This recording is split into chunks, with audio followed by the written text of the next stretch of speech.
important products to be used during summer, तो how can we not start talking about using a good sunscreen। और इस video में lotus की sunscreen के बारे में डिटेल में बात करने के साथ साथ मैं सनस्क्रीन से रिलेटेड काफी अच्छी इन्फॉर्मेशन आपके साथ शेयर करना चाहती हूँ।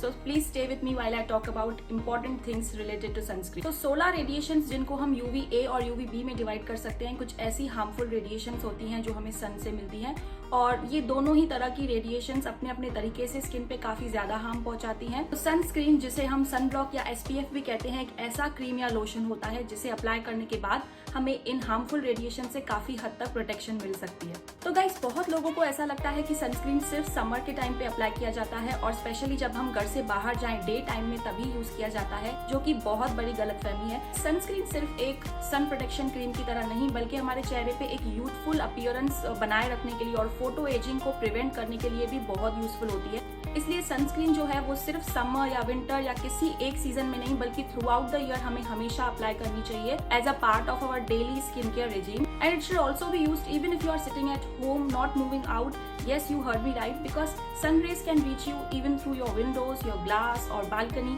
तो even if you are sitting at home, आपको सनस्क्रीन जरूर यूज करनी चाहिए। गाइस, सनस्क्रीन जो है घर से निकलने से पहले, यानी कि सन एक्सपोजर से कुछ मिनट पहले आप अपने फेस पे, अपने आर्म्स पे, अपने नेक पे, जो भी एक्सपोज बॉडी पार्ट्स होने वाले हैं उन पे आप अप्लाई कर सकते हो।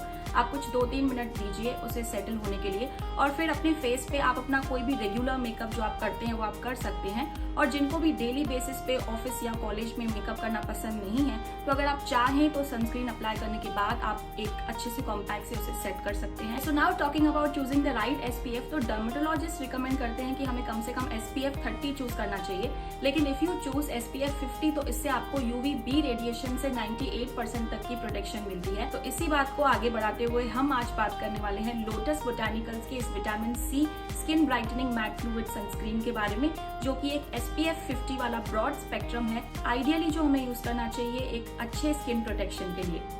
The shelf life of the product is 3 years and MRP is 645 rupees for a 75 grams of product, but do watch the video fully to know about the discount offer. So let's check its consistency. I think I took little too much of this. You will need a very small amount if you are taking it only for face and neck. So it's a very lightweight fluid, as you can see, which blends into the skin with ease and doesn't leave any white cast later. तो अब आप कहेंगे कि इस product में कुछ अलग क्या है? हो सकता है ऐसे मार्केट में और भी ब्रांड्स के सनस्क्रीन हो जिसमें हमें SPF 50 मिल जाएगा। तो गाइस, इस प्रोडक्ट में अलग बात ये है कि it has also got some vitamin C ingredients to it. So remember that whenever you apply this particular sunscreen, it is not only protecting you from harmful radiations, it is also making your skin bright due to vitamin C goodness into this. और guys, उसी के साथ साथ और भी plus points की बात करें इस प्रोडक्ट के अंदर, तो ये है totally non comedogenic, dermatologically tested, free from parabens, sulphates, mineral oils, cruelty and 100% vegan and free from all the toxic chemicals। और इसी के साथ साथ एक कॉमन प्रॉब्लम जो हमेशा मुझे फेस होती है जब मैं दूसरे ब्रांड्स की सनस्क्रीन यूज करती हूँ, उससे फेस पर एक व्हाइट कास्ट सा बन जाता है और बहुत ही ज्यादा ग्रीसी फीलिंग देती है वो सनस्क्रीन। ऐसी प्रॉब्लम्स इस सनस्क्रीन में आपको बिल्कुल दिखाई नहीं देगी। ये एक बहुत ही अच्छी मैटिफाइंग सनस्क्रीन है जिसे अप्लाई करने के बाद आप सिर्फ 1 मिनट दीजिए इसे पूरा एब्जॉर्ब होने के लिए, और उसके बाद आपको बिल्कुल ग्रीसी फीलिंग या व्हाइट कास्ट आपके फेस पर दिखाई नहीं देगा। This something which I totally loved about this sunscreen. And also, since this is water resistant for all the swimmers out there, this can be a useful product for you too. Guys, जो भी एक अच्छा SPF 50 या एक broad spectrum वाला sunscreen ढूंढ रहे हैं, this is totally recommended product for you. And guys, not just women or men, in fact all of us should start using a good sunscreen like this as a part of our skincare routine.